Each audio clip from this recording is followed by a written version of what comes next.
ណ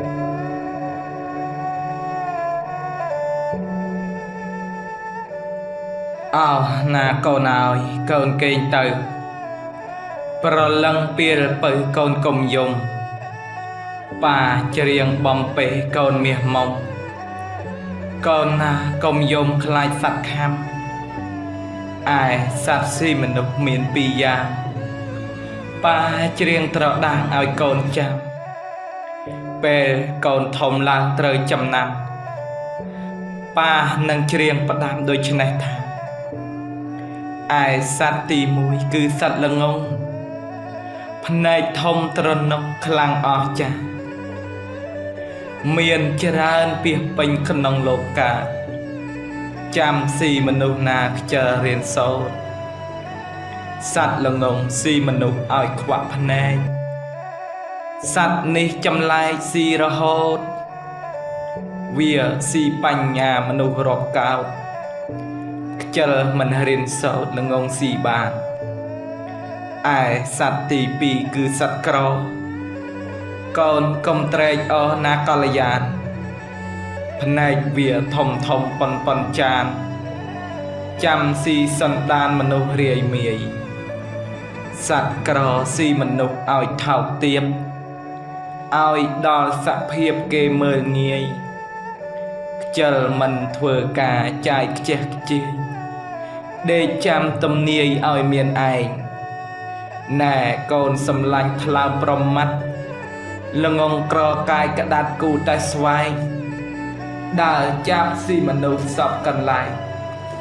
ដោយគ្មានកោតក្រែងនៅអ្នកណាតែបើកូនមានការព្យាយាមភ្ញាក់ស្មារតីភ្លាមហើយឧស្សាហ៍ខិតខំរៀនសូត្រនិងធ្វើការមិនមានប្រាថ្នានឹងស៊ីឡើយ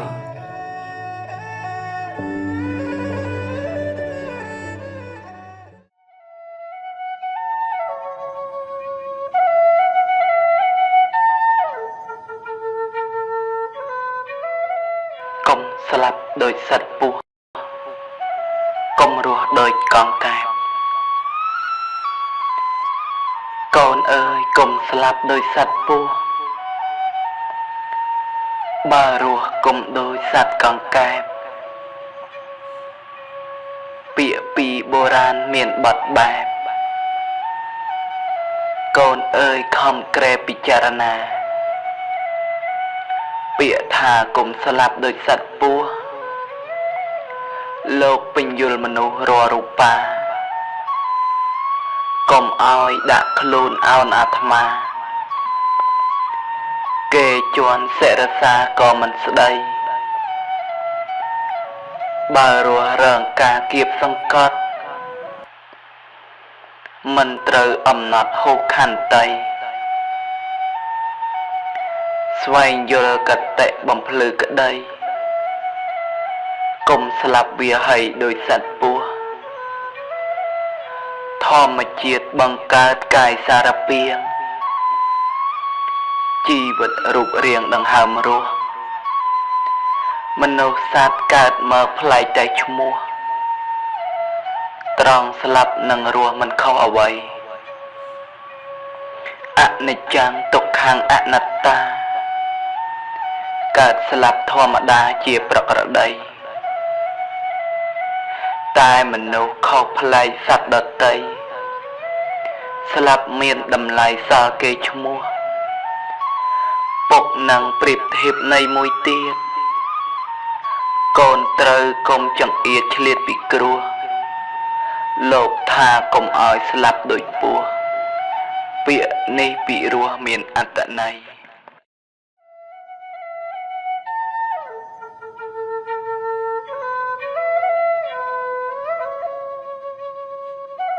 ម្យ៉ាងទៀតកុំរស់ដូចកង្កែបនៃនេះសង្ខេបមិនបង្ហោះលោកចង់ប្រដៅទៅចំពោះផងជន់ដែលរស់ខ្ពស់សម្ដី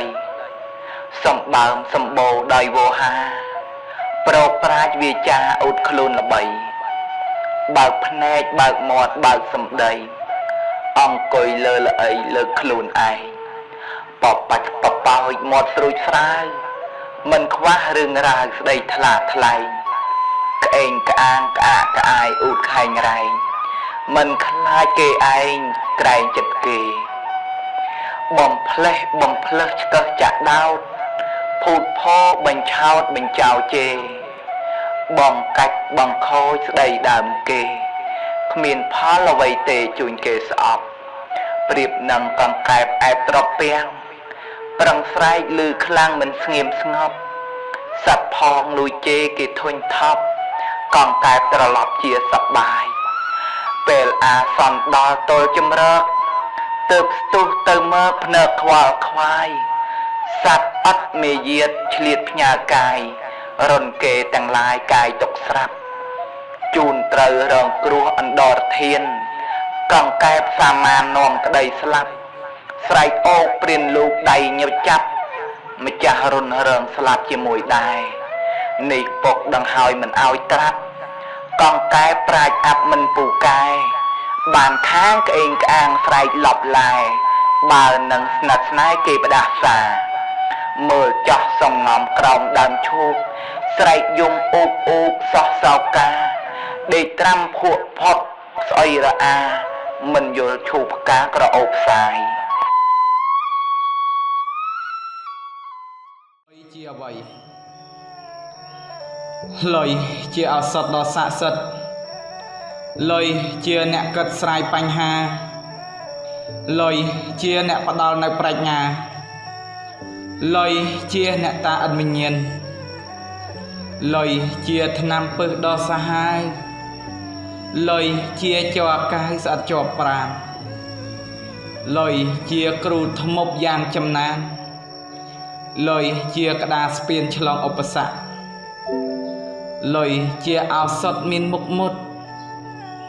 លុយជាអាវុធឈាមប្រឡាក់លុយជាឧបករណ៍យកធ្វើធនៈលុយជាអន្ទាក់តេជីវិតលុយជាទឹកឃ្មុំជាតិផ្អែមឆ្ងាញ់លុយជាសម្លាញ់យ៉ាងចិត្តដិតលុយជាតន្ត្រីថ្នាក់ថ្នមចិត្តលុយជាខ្សែរត់របស់ព្រានលុយជាសត្រូវនឹងអ្នកក្រ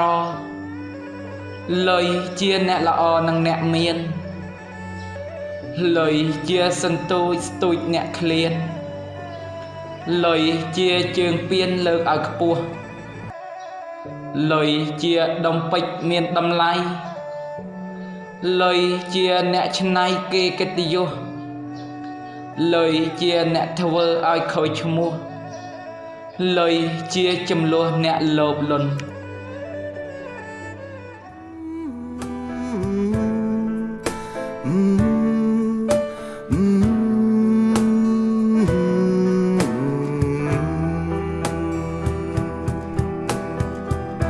សំឡេងចម្រៀង